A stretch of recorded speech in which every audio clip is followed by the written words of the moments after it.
No ar, um programa que mostra, divulga e debate o terceiro setor, dando voz à solidariedade e construindo a cidadania.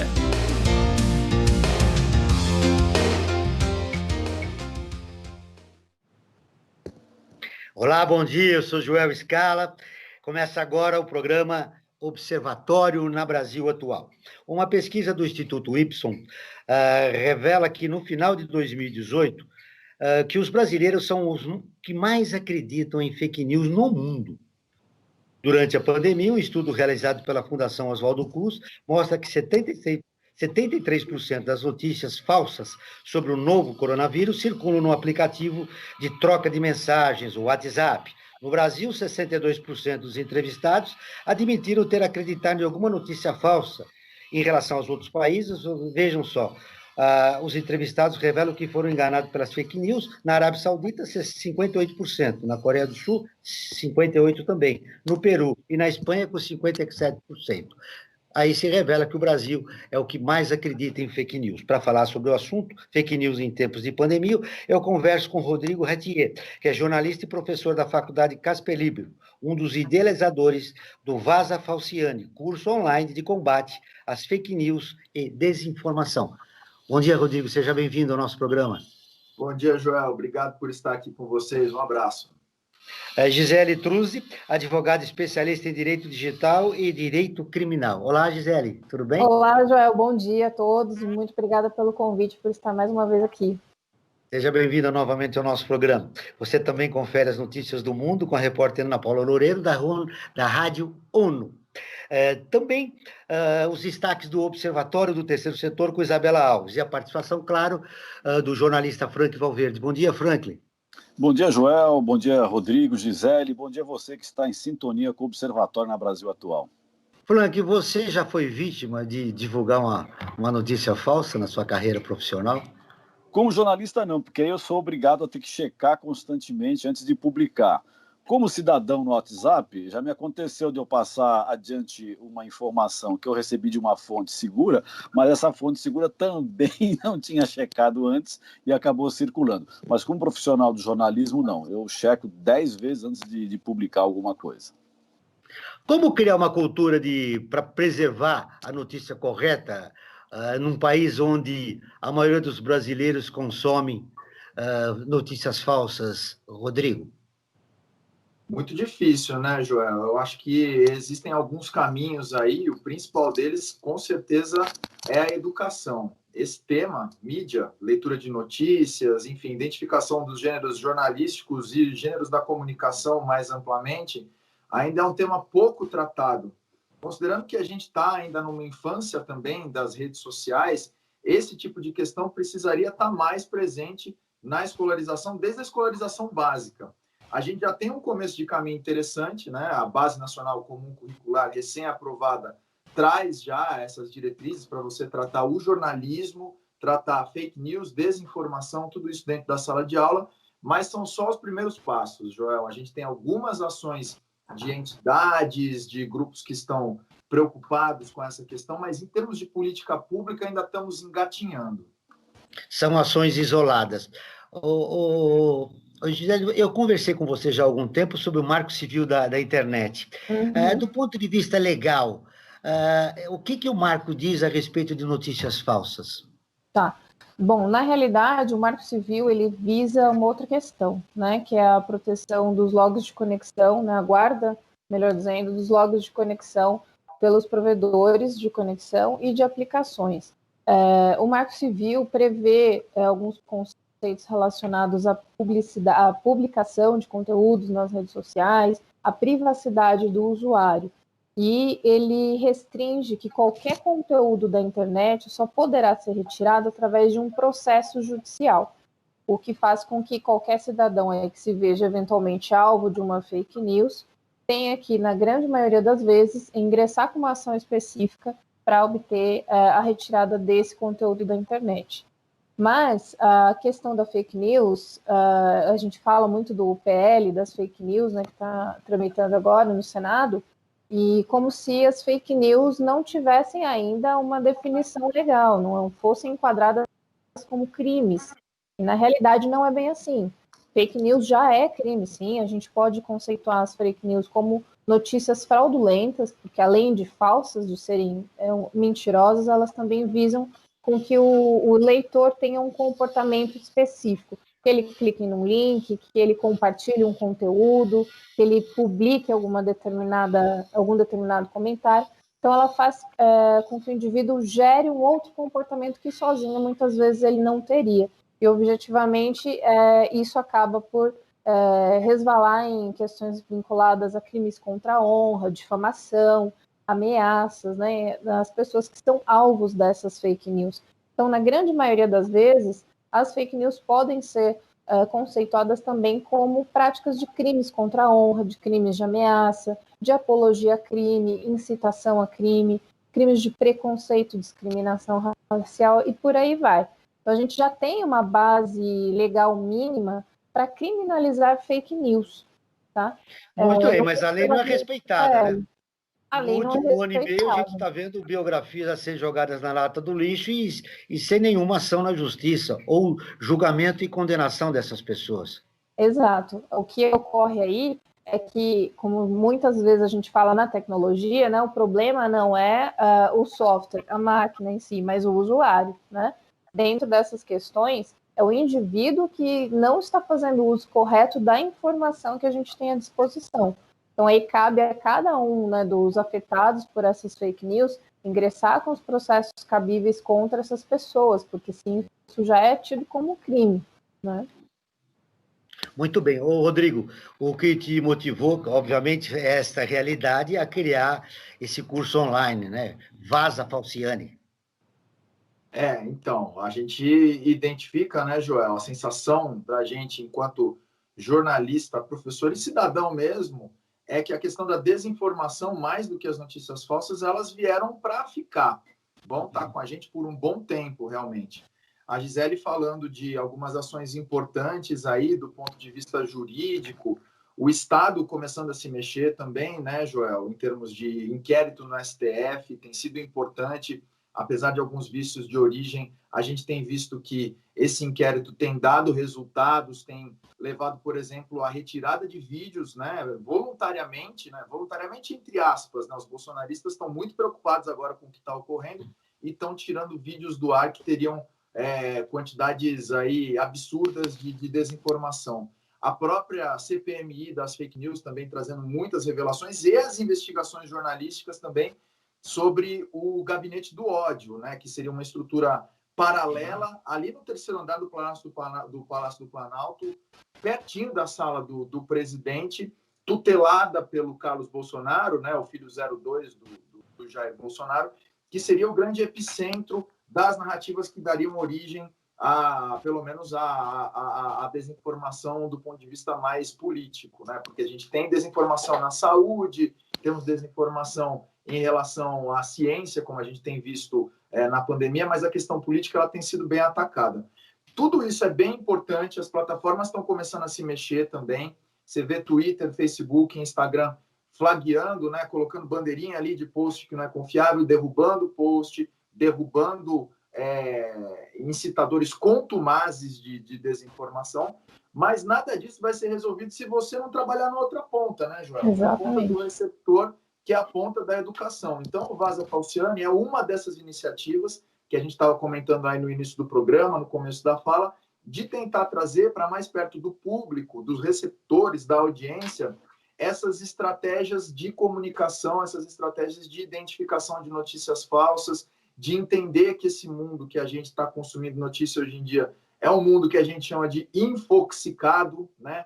É como se fosse um grande banquete em que você tem comida boa e você tem uma comidinha ali meio que vai te dar uma diarreia depois, vai te dar um desarranjo intestinal, né? Como é que a gente lida para separar uma coisa da outra? Então, é uma dessas iniciativas e foi isso que motivou a gente a fazer esse curso online, Joel. O Franklin, o Rodrigo insiste que a educação, é pela educação que a gente muda essa realidade. O que deve ser mudado na cobertura do jornalismo para combater isso? que nós precisamos mudar enquanto profissionais da comunicação para interagir nessa situação e transformá-la? Olha, Joel, até por ser membro da Comissão de Ética dos Jornalistas aqui no estado de São Paulo, acho que o que é fundamental é a gente trabalhar com o Código de Ética na mão. Tá? Se os colegas e todos nós trabalharmos com o Código de Ética dos jornalistas na mão, o produto que vai ser oferecido, o produto jornalístico ao leitor, ao navegador, ao telespectador, vai ser um produto de qualidade. E eu queria aproveitar também e colocar uma questão. Eu estava pensando aqui, eu também como professor universitário, há alguns anos a gente não falava em fake news, tá? A gente falava em manipulação. Né? A mídia manipula, havia manipulação de notícias verdadeiras, não de notícias falsas, mas a forma como ela chegava até o consumidor final, ela era manipulada. Agora, né, com a riqueza da tecnologia, né, e as redes sociais, foi acrescentado um novo dado, né, que são as fake news. E eu queria passar para o Rodrigo, que tem um assunto trabalhado nessa área, né, ele trabalha essa área das fake news. Qual que é a diferença entre uma notícia manipulada e a fake news pura e simples, ou essa notícia fraudada, como bem a Gisele colocou na sua fala? Perfeito, Franklin. Em geral, no campo da comunicação, a gente tende a conceituar dois conceitos importantes aí, né? Um conceito que é o mais estrito na comunicação, que é o de fake news, e um grande guarda-chuva, que é o guarda-chuva da desinformação. Então, vou começar pelo menorzinho aí, né? Fake news, para o campo da comunicação, são notícias que circulam em rede social, em geral não são assinadas, porque a pessoa quer se livrar justamente dessas implicações jurídicas que a Gisele mencionou na fala dela. São notícias que têm alguma mentira, ou seja, tem algum fato que comprovadamente é inverídico. E quarto, que é o importante para definir fake news, são notícias que imitam o formato jornalístico. Então, você tem manchete, você tem foto com legenda, você tem lead, pirâmide invertida, né? Quem é do campo do jornalismo sabe que é o jeitão que a gente escreve as notícias. A desinformação é um guarda-chuva mais amplo. Ela pode ter todo tipo de informação que não esteja conforme os fatos. Então, aí eu posso ter, por exemplo, um post opinativo do WhatsApp que acusa alguém de alguma coisa. Eu posso ter uma imitação. Alguém com uma voz parecida com o do presidente ou de algum político tentando se passar por ele. Ou Deep News também, né? A Deep News, né? A Deep News, né? Isso, a Deepfake, né? Que são aquelas coisas que você usa o recurso de programas de computador para simular o rosto da pessoa, né? Isso é muito comum hoje em dia.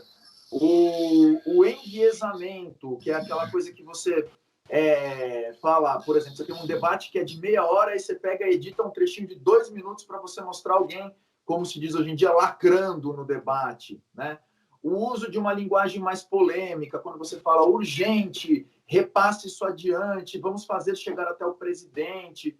Tudo isso, a gente pode dizer que é um tipo de informação que não é uma informação serena, que não é uma informação preocupada com a pluralidade, não é uma informação preocupada com a exatidão dos fatos. Então, tem um grande guarda-chuva, e aí que eu acho que está o problema, porque se fosse só fake news, era mais fácil de você combater, você tentava derrubar os sites, né, Gisele, que imitam sites jornalísticos e pronto, mas a desinformação ela é muito mais sutil, ela tem várias estratégias que vão, inclusive, se renovando para você tentar dar uma maquiada no fato. Então, às vezes, a gente não está falando de uma mentira completa, de uma inversão Exatamente. completa, né? Estamos falando de distorção, de enviesamento.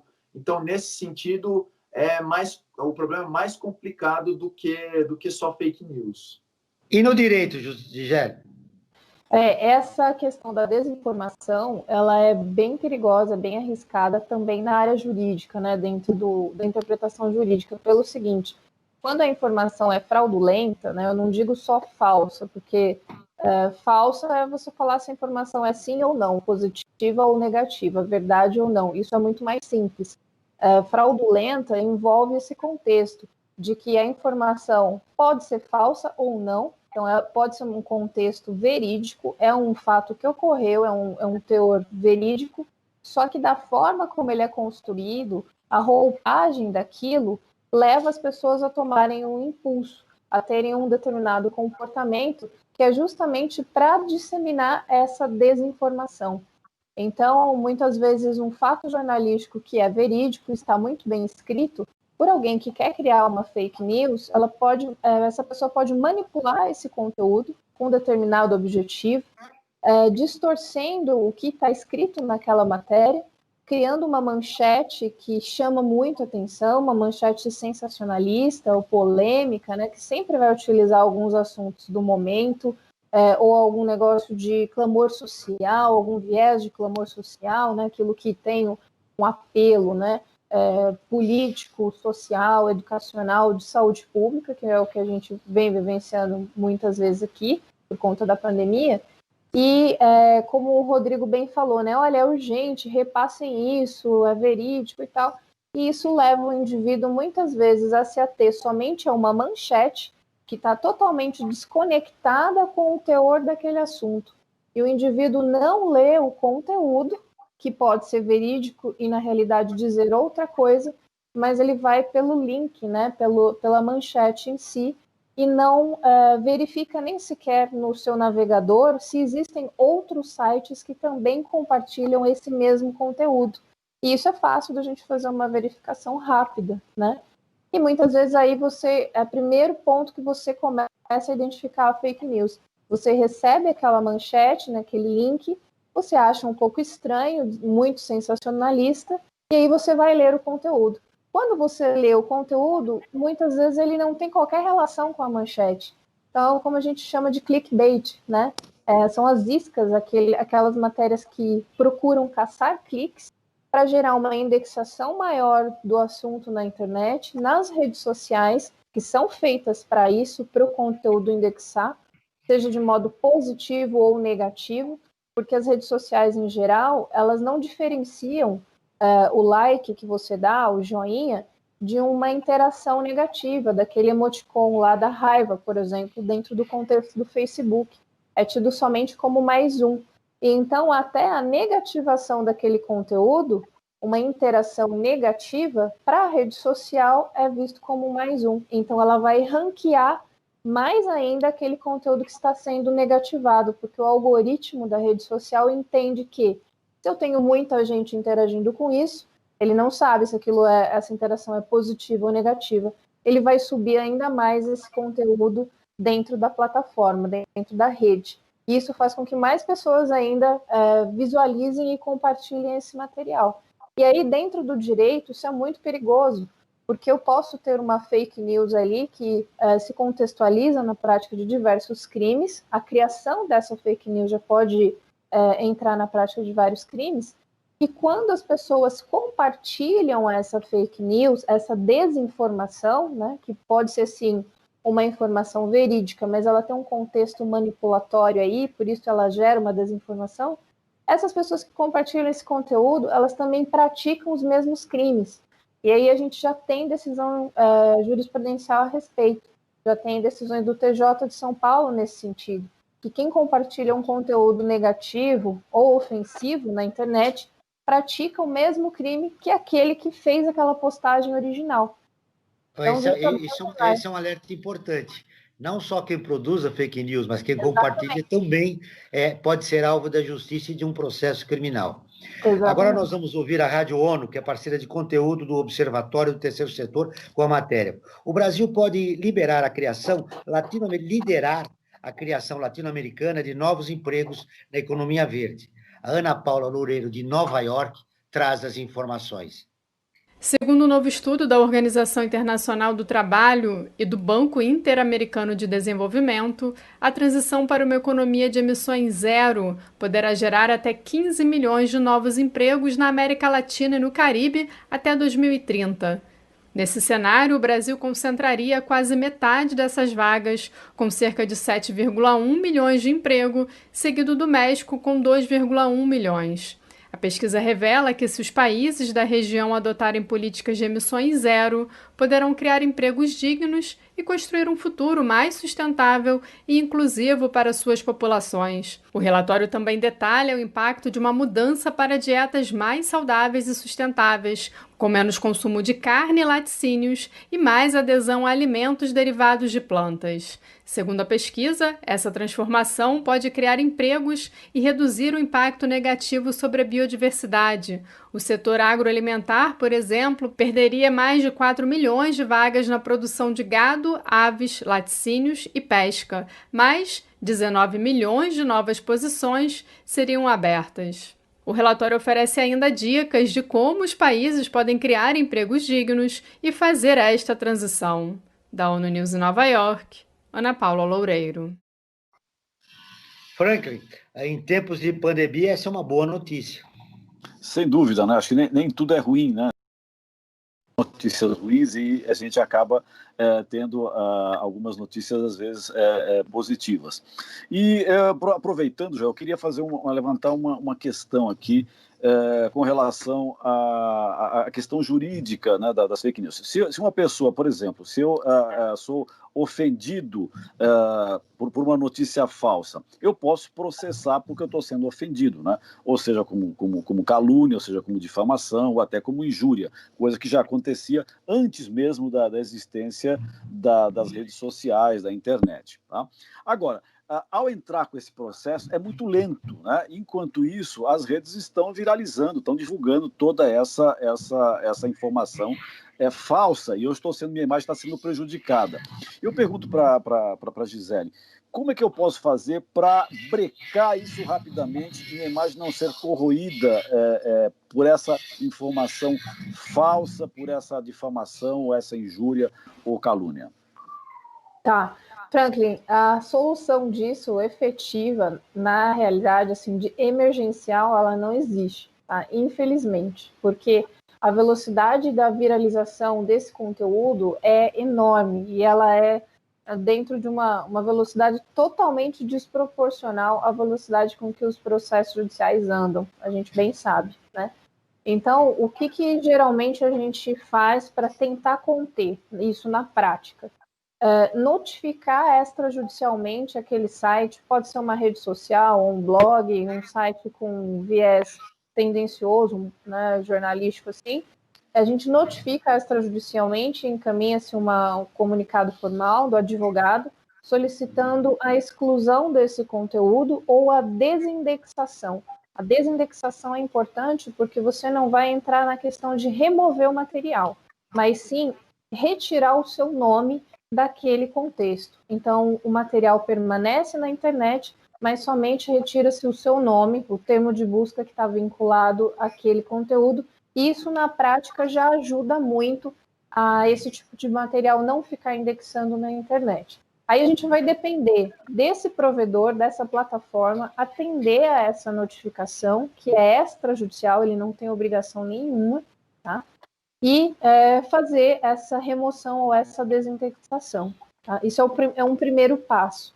Um segundo passo também pode valer a pena, dependendo do volume de conteúdo que existe na internet, é entrar em contato diretamente com o site, encaminhar um e-mail, um comunicado ali informal, pedindo para que se retire esse conteúdo. Dependendo do tipo de material que está publicado, às vezes o site remove, mas na grande maioria dos casos eles sequer respondem, tá?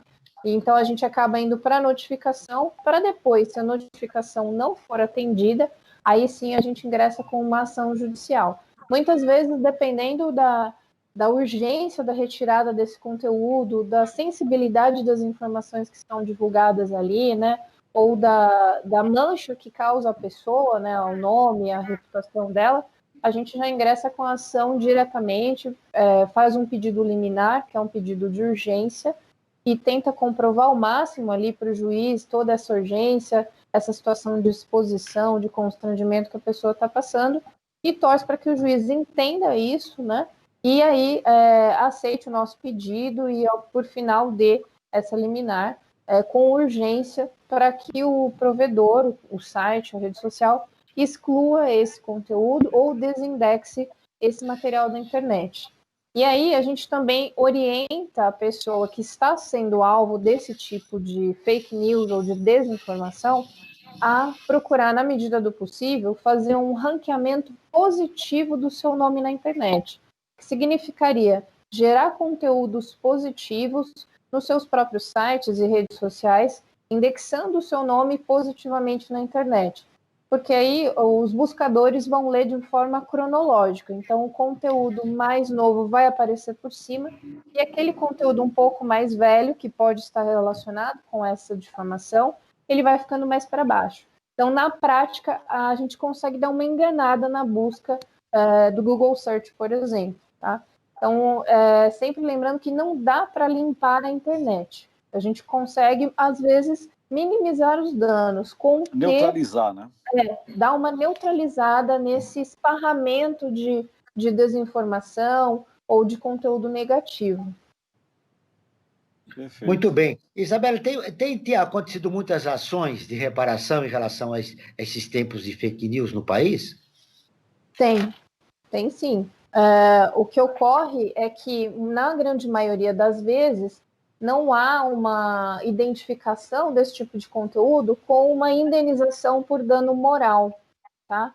Tem sido muito difícil dos juízes atualmente compreenderem determinadas situações que exponham a honra, a imagem, a reputação do indivíduo à concessão de um pedido de indenização por danos morais, tá? Então, porque a gente começa a entrar numa esfera do que é vexatório para você e do que é vexatório para mim.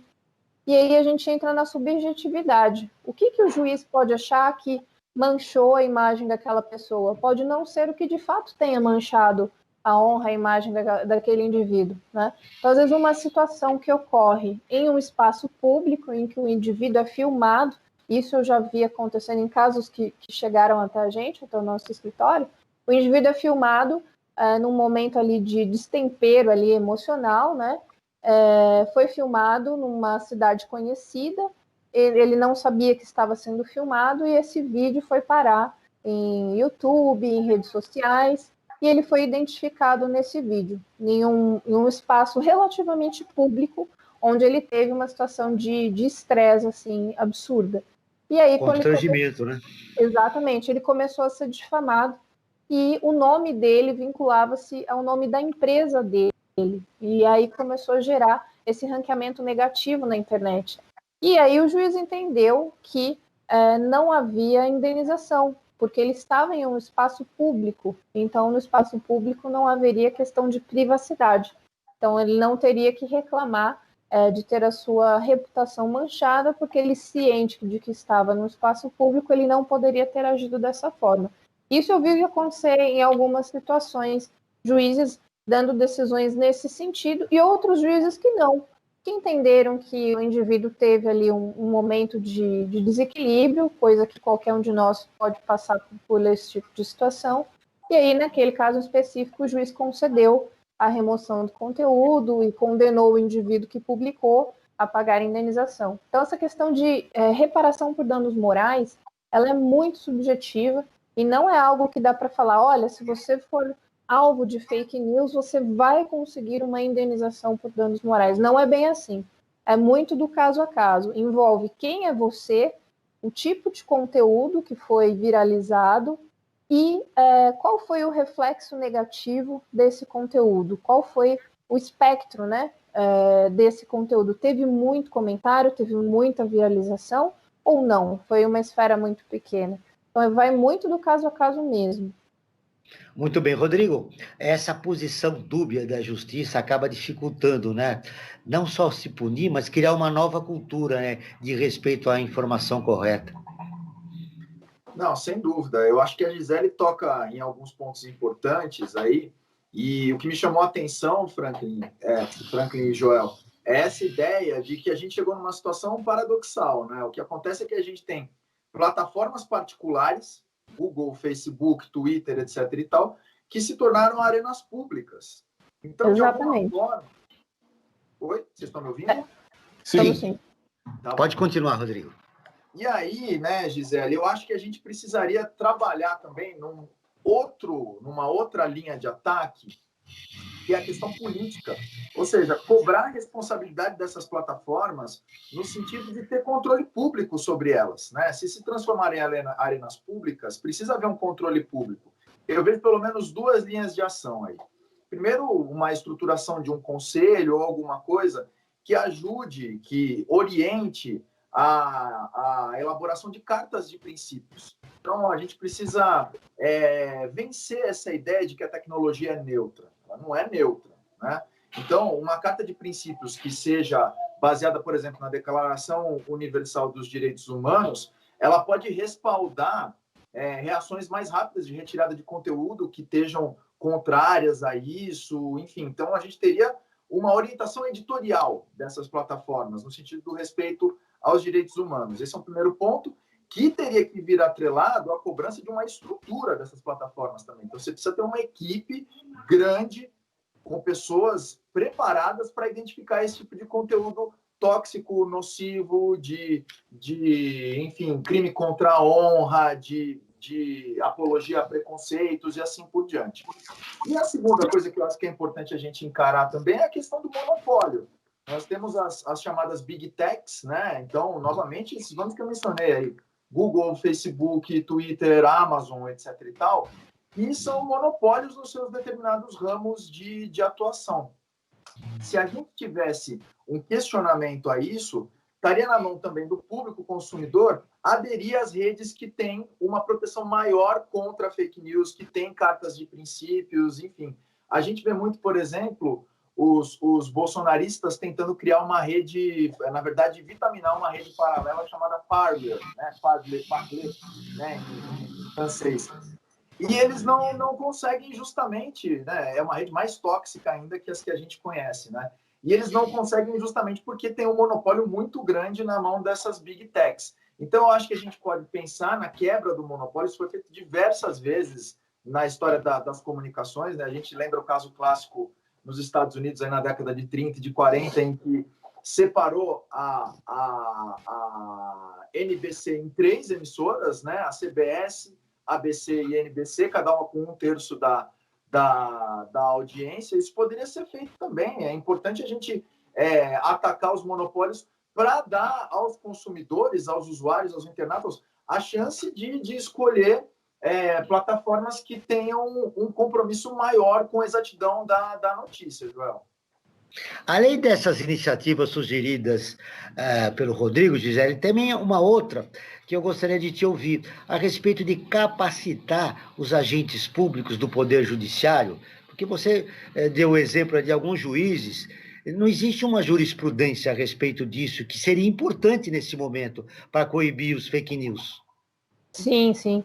Eu acho que a capacitação dos operadores do direito dentro do âmbito do judiciário é essencial, porque a gente vê muitos juízes que ainda não têm muita prática na área de direito digital, na área de tecnologia, dentro dessas questões, julgando decisões que envolvem esse tipo de problema, que são muito peculiares, né? Julgar processos judiciais que envolvem direito digital, que envolvem fake news, crimes eletrônicos, não é a mesma coisa que julgar uma causa civil, uma ação de família ou alguma questão de concorrência, por exemplo. Então, eu vejo que muitas vezes o TJ aqui de São Paulo tem algumas iniciativas no sentido de cursos de capacitação para os servidores públicos e para os magistrados. Até eu já fui dar aula ali na Escola Paulista de Magistratura sobre questões relacionadas ao direito digital, mas eu acho que precisava ver mesmo uma imersão do judiciário dentro desses contextos, não deixar na mão de cada juiz por livre iniciativa própria e buscar esse tipo de conteúdo, mas sim que eles pudessem, de fato, ser direcionados para se capacitarem nessas questões, porque a gente não pode lidar com esse tipo de conteúdo tão sensível e que acontece todos os dias e afeta milhares de pessoas e afeta também o nosso processo democrático, afeta a sociedade em si, tem todo um contexto político, deixar na mão de juízes que não estão muitas vezes compreendendo da parte prática, da parte técnica disso, de como que isso acontece, né? E muitas vezes nós, como advogados especialistas em direito digital, a gente esmiuça todo um conteúdo na petição inicial, colocamos gráficos, laudo pericial, fontes, a gente literalmente desenha numa petição inicial, colocando fluxogramas para explicar para o juiz o que é aquilo que está ocorrendo, e muitas vezes, infelizmente, a gente tem se deparado com situações onde eles mal leem a documentação que você colocou como prova anexa. Então, o que você vai esperar, né, de uma decisão judicial assim, em que você está pedindo uma coisa e o juiz concede outra? Então, fica muito difícil, né? Então, eu acredito que sim, a parte da educação, da conscientização, ela é essencial nesse processo para a gente quebrar essa disseminação aí maciça de fake news. Não só a educação, conscientização no âmbito da população, né? Mas também no âmbito dessas entidades, dentro do próprio judiciário. Assim como o Rodrigo bem falou, eu acredito que o caminho para isso seriam os termos de ajustamento de conduta dessas plataformas, né, do Facebook, do Twitter, WhatsApp e todas as outras, com o Ministério Público, com o Judiciário, para que a gente consiga aí, ter uma diretriz de comportamento para essas ações. Um exemplo que o Twitter tem feito de flaguear perfis que disseminam informação falsa, né, desinformação, e fizeram isso com o perfil do Trump, né, é essencial. Mas aí a gente tem uma plataforma tendo uma atitude específica, e isso não resolve. Então a gente precisaria, de fato, que cada plataforma sentasse e conversasse com os principais órgãos ali de cada país, né?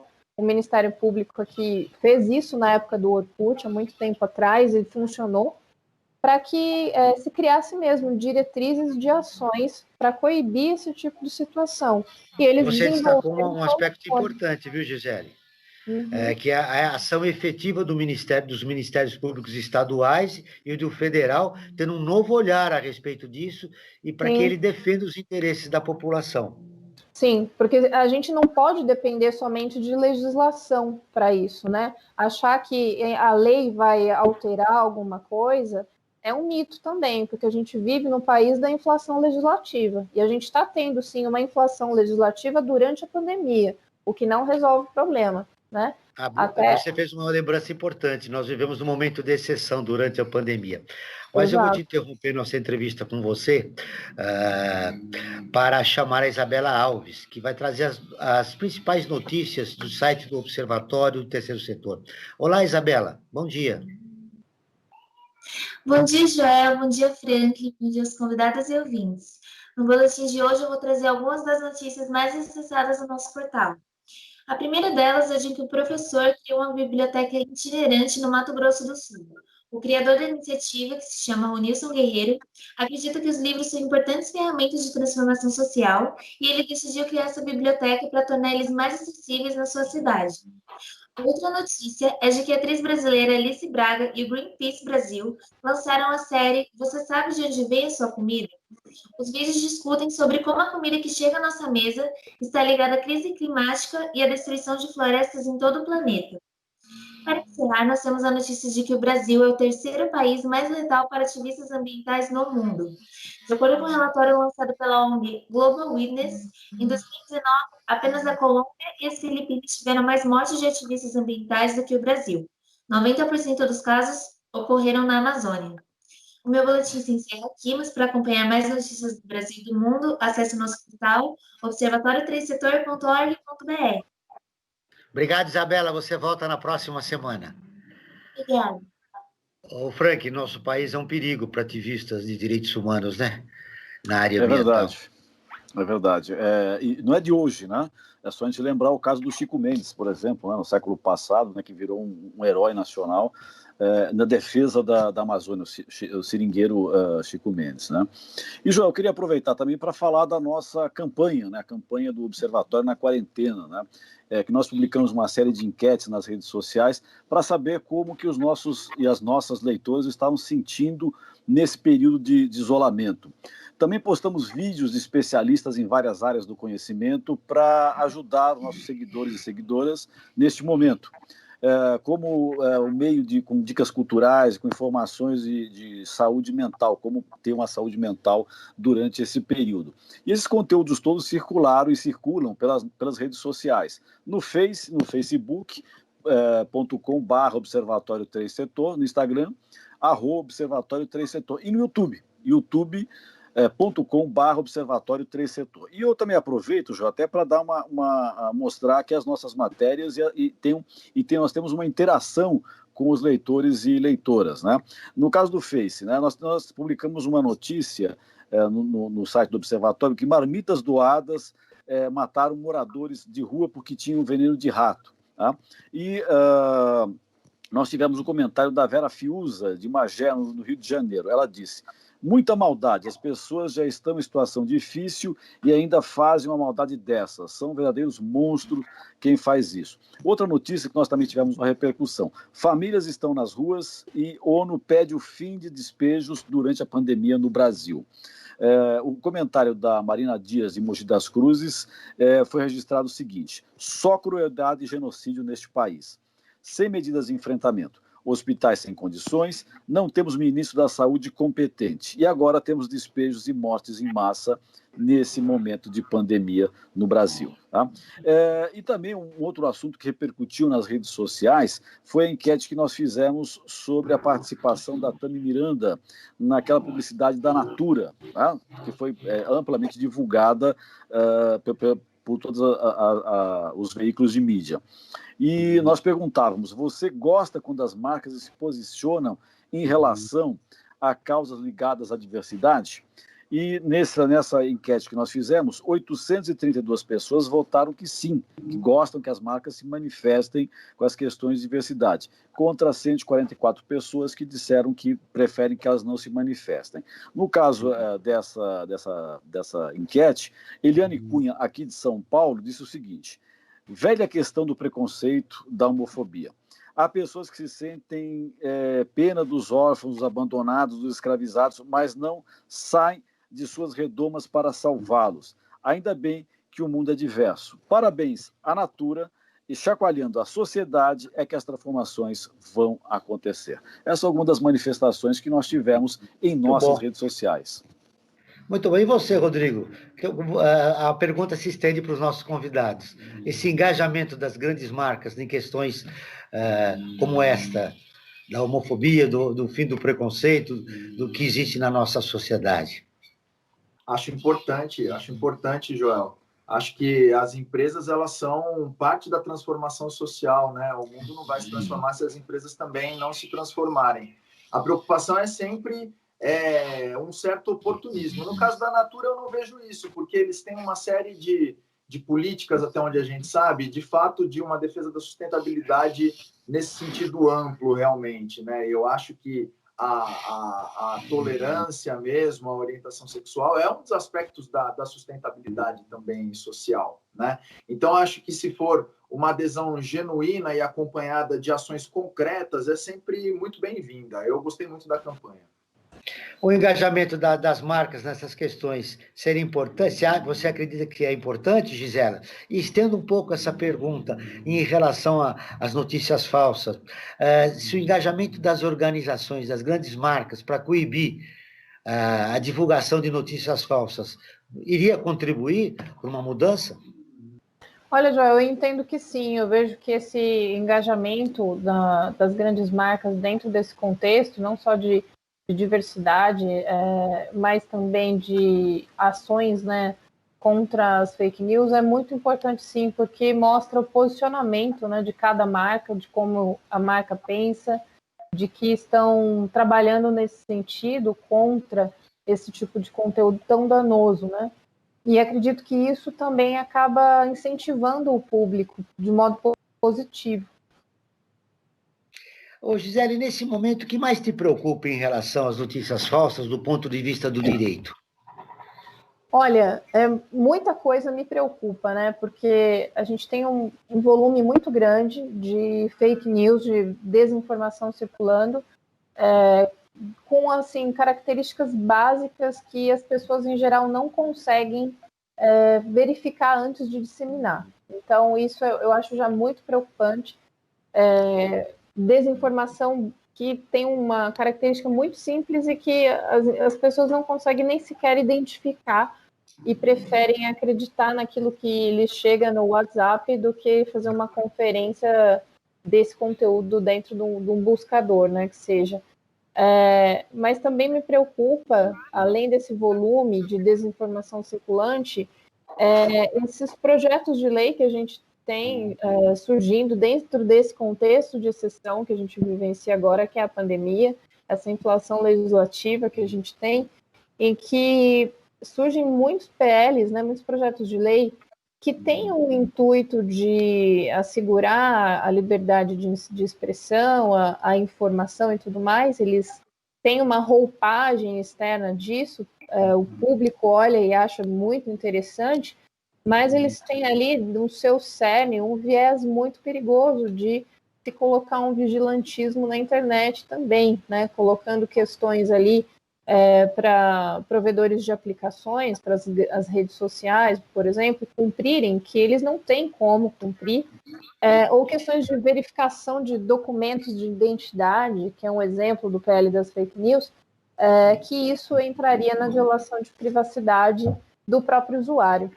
Então, isso me é preocupante quando a gente começa a divulgar projetos de lei que por fora tem uma roupagem de liberdade de expressão, né? Eles parecem ser muito bacanas e bonitinhos, e muita gente fala, olha, vamos votar lá no site do Senado, da Câmara, né?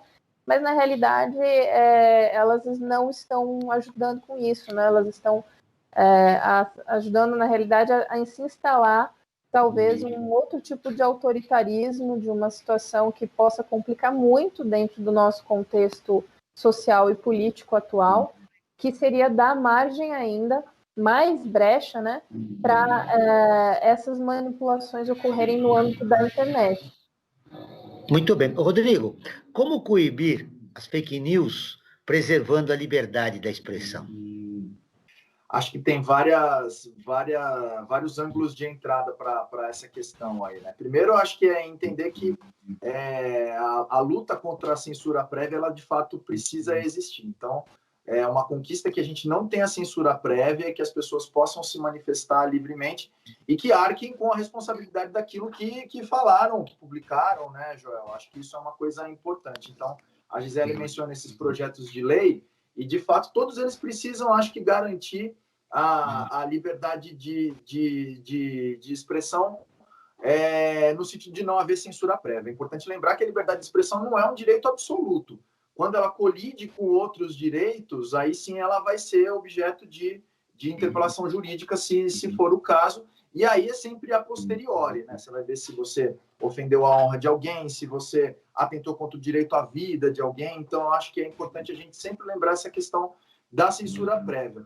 Por outro lado, eu acho que também é importante reforçar vou insistir nesse ponto, né? Reforçar o controle sobre as plataformas, não sobre os usuários, para que elas também se tornem corresponsáveis pela qualidade geral do conteúdo que é circulado lá por dentro. Eu acho que cartas de princípios e equipes bem preparadas para fazer a moderação do que existe hoje nas plataformas, ela é muito, muito frágil, né, Joel? Você pega, por exemplo, sites como o UOL, em vários blogueiros, eu sou colunista do UOL, em vários momentos eles optaram, por exemplo, a coluna do Leonardo Sakamoto, que era uma coluna que dava muito comentário tóxico, eles fecharam os comentários. Eu acho isso importante para a qualidade do debate. O debate ele precisa ser um debate civilizado.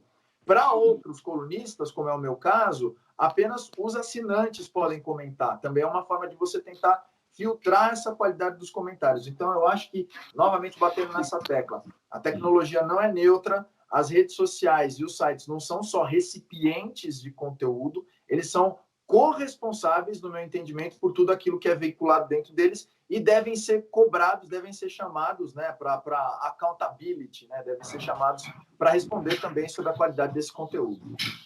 Ô, Frank, um importante protocolo que existe no jornalismo é você ouvir os dois lados. E há uma crítica ao jornalismo praticado agora atualmente no nosso país, porque como é que você vai ouvir os dois lados, um praticante de fake news contumaz, né? Um sujeito que afirma que a Terra é plana? Como é que você faz, nesse momento, a prática do jornalismo sadio?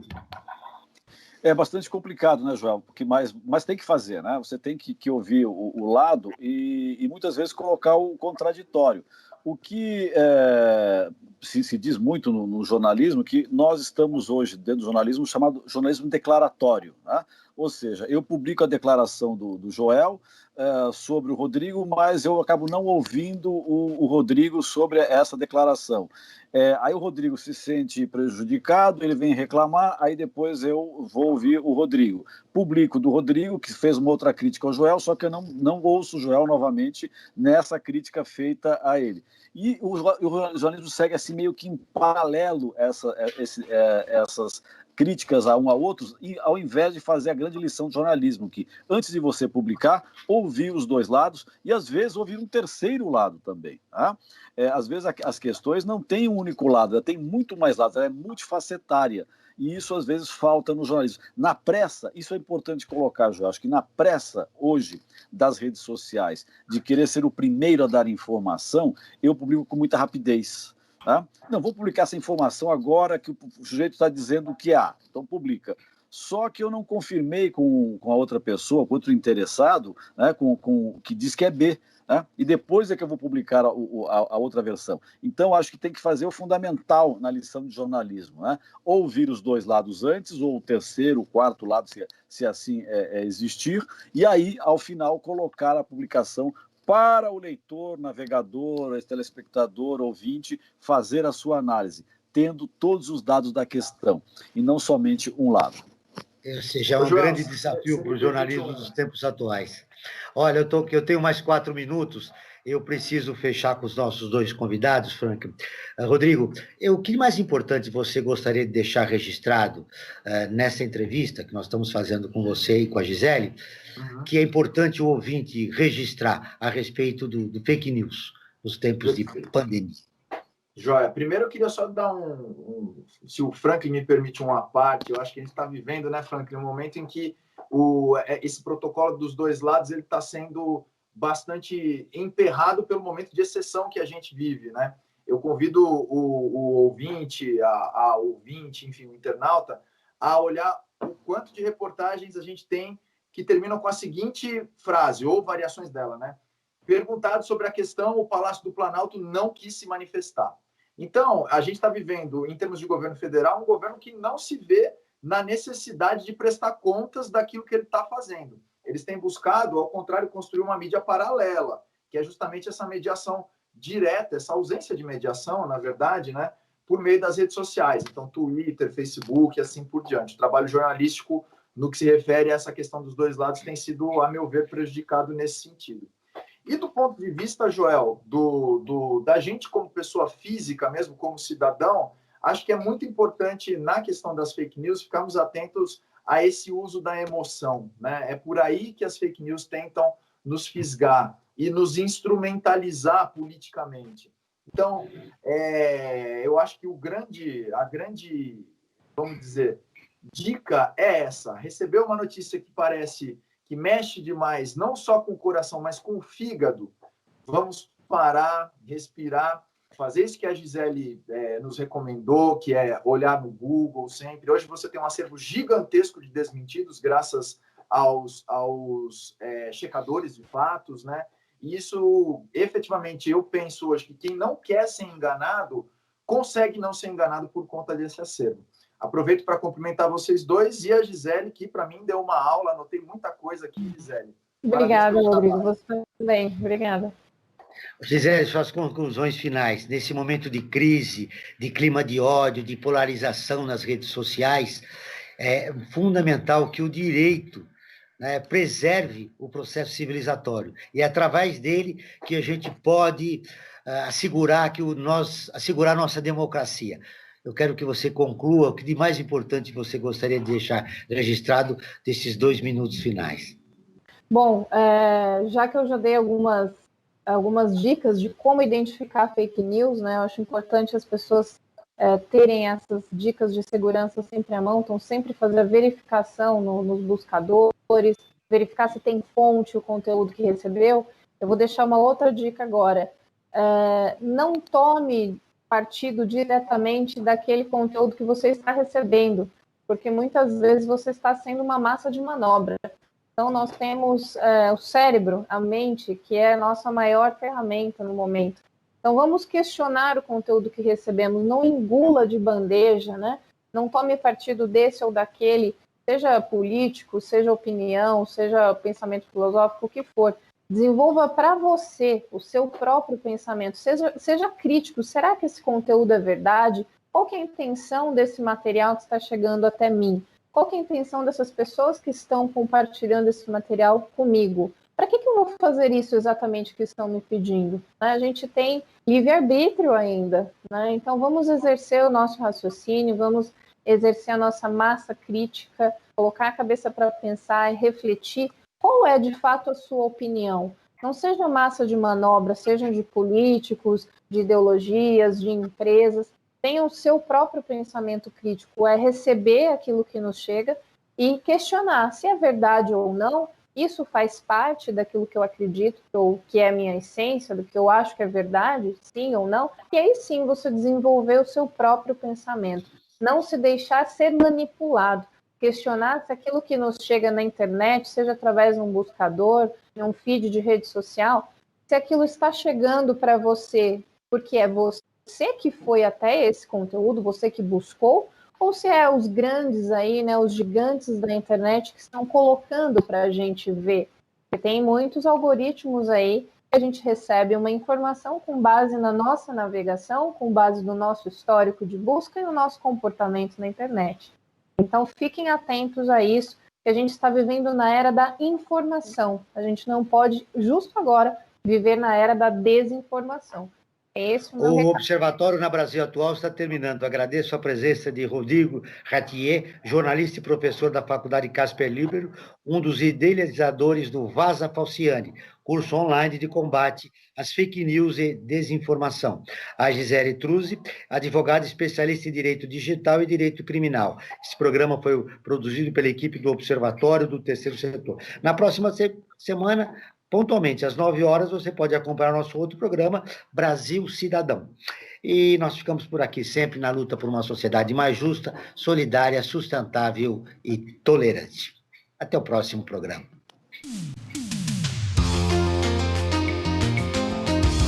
Você ouviu na Brasil Atual mais uma edição do Observatório do Terceiro Setor, sempre na luta por uma sociedade mais justa, solidária, sustentável e tolerante.